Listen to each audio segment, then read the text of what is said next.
السلام علیکم دوستانو، نن در سره د پښتو زړې اکټرې صبا ګل د ژوند حال احوال شریکوو چې هغه په کومه طریقه ډرامو ته راغله او بیا هغې د عروج په وخت کې دا ډرامې ولې پرېښودې، واده یې د چا سره وشو او اوس ژوند یې څنګه تېرېږي. ټول معلومات درته په دې ویډیو کې درکوو. ویډیو را سره تر اخره وګورئ. دوستانو، صبا ګل هغه اداکاره وه چې هغې د ډېرو ښه اداکارانو سره په ډرامو کې کار کړی و. صبا ګل یوازې ډرامې نه بلکې د پښتو په فلمونو کې هم کار کړی و. دوستانو، صبا ګل د نشترآباد نه د سی ډي ډرامې آغاز کړی و چې هغې ډېرې زیاتې ښکلې ډرامې کړې وې.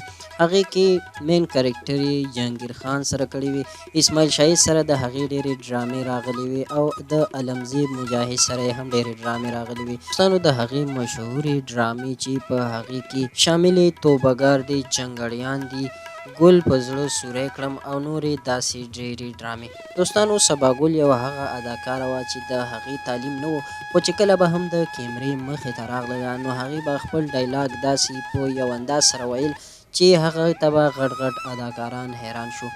اداکارۍ سره سره هغې په خپل حسن باندې هم زاړه او ځوانان لیوني کړي وو. د صبا ګل ډرامې به چې کله هم ریلیز شولې نو په هغه ډرامو به دومره رش و چې هغه ډرامې به کامیابې شوې.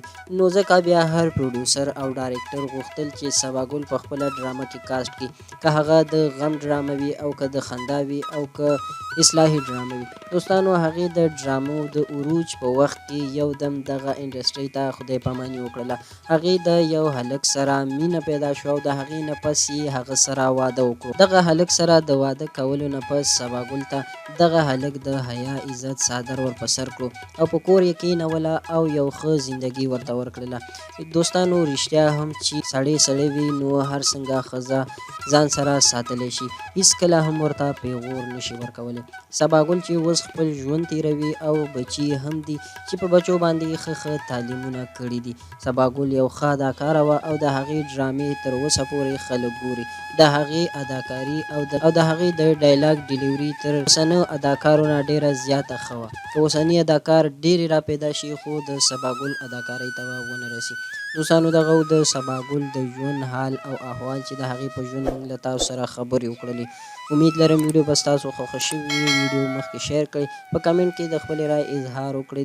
د نورو داسې ویډیوګانو دپاره زموږ چینل یار کلیک ضرور سبسکرایب کړئ. تر بلې ویډیو پورې مو په الله سپارم. د الله په امان.